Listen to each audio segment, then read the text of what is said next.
Hello दोस्तों, आप सभी का स्वागत है ज्ञान स्टोरी चैनल में। चैनल को सब्सक्राइब जरूर कर ले। दुनिया में भारत एक आस्था का केंद्र है। यहाँ पर कई चमत्कारिक और रहस्यमयी मंदिर हैं। इनमें कई ऐसे मंदिर हैं जिनके रहस्यों को आज तक वैज्ञानिक भी नहीं सुलझा पाए हैं। ऐसा ही एक भगवान श्री कृष्ण का मंदिर है जो दक्षिण भारतीय राज्य केरल के थिरुवरपुर में स्थित है। माना जाता है कि यह प्रसिद्ध मंदिर करीब 1500 साल पुराना है। आइए जानते हैं इस मंदिर के रहस्यों के बारे में। इस भगवान श्री कृष्ण के मंदिर से कई किंवदंतियां जुड़ी हुई हैं। बताया जाता है कि वनवास के दौरान पांडव भगवान श्री कृष्ण की मूर्ति की पूजा करते और उन्हें भोग लगाते थे। पांडवों ने वनवास समाप्त होने के बाद थिरुवरपुर में ही इस भगवान श्री कृष्ण की मूर्ति को छोड़कर चले गए थे, क्योंकि यहाँ के मछुआरों ने मूर्ति को यही छोड़ने का अनुरोध किया था। मछुआरों ने भगवान श्री कृष्ण की ग्राम देवता के रूप में पूजा करनी शुरू कर दी। हालांकि मछुआरे एक बार संकट से घिर गए तो एक ज्योतिष ने उनसे कहा कि आप सभी पूजा ठीक तरह से नहीं कर पा रहे हैं। इसके बाद उन्होंने भगवान श्री कृष्ण की मूर्ति को एक समुद्री झील में विसर्जित कर दिया। केरल के एक ऋषि विल्वमंगलम स्वामीयार नाव से एक बार यात्रा कर रहे थे, लेकिन उनकी नाव एक जगह अटक गई।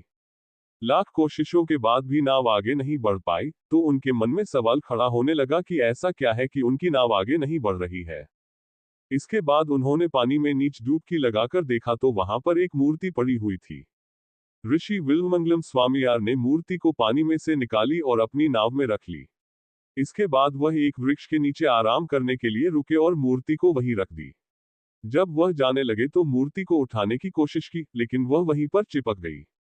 इसके बाद वहीं पर मूर्ति स्थापित कर दी गई। इस मूर्ति में भगवान कृष्ण का भाव उस समय का है जब उन्होंने कंस को मारा था, तब उन्हें बहुत भूख लगी थी। इस मान्यता की वजह से उन्हें हमेशा भोग लगाया जाता है।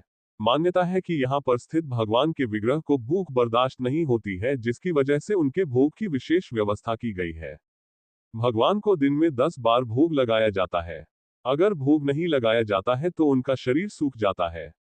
ये भी मान्यता है कि प्लेट में से थोड़ा थोड़ा करके चढ़ाया गया प्रसाद गायब हो जाता है। ये प्रसाद भगवान श्री कृष्ण खुद ही खाते हैं।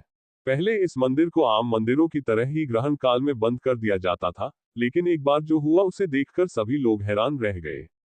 ग्रहण खत्म होते होते उनकी मूर्ति सूख जाती है, कमर की पट्टी भी खिसककर नीचे चली गई थी। इस बात की जानकारी आदि शंकराचार्य को हुई तो वह खुद इस स्थिति को देखने और समझने के लिए वहां पहुंचे। सच्चाई जानकर वह भी आश्चर्यचकित हो गए। इसके बाद उन्होंने कहा कि ग्रहण काल में भी मंदिर खुला रहना चाहिए और भगवान को समय पर भोग लगाए जाए। आदि शंकराचार्य के आदेश के मुताबिक यह मंदिर 24 घंटे में सिर्फ 2 मिनट के लिए ही बंद किया जाता है। मंदिर को 11.58 मिनट पर बंद किया जाता है और उसे 2 मिनट बाद ही ठीक 12 बजे खोल दिया जाता है। मंदिर के पुजारी को ताले की चाबी के साथ ही कुल्हाड़ी भी दी गई है। पुजारी से कहा गया है कि अगर ताला खुलने में समय लगे तो वह कुल्हाड़ी से ताला तोड़ दे, लेकिन भगवान को भोग लगने में देरी ना हो। इसके अलावा भगवान का जब अभिषेक किया जाता है तो विग्रह का पहले सिर और फिर पूरा शरीर सूख जाता है, क्योंकि अभिषेक में समय लगता है और उस समय भोग नहीं लगाया जा सकता है। इस घटना को देखकर लोगों को अचरज होता है।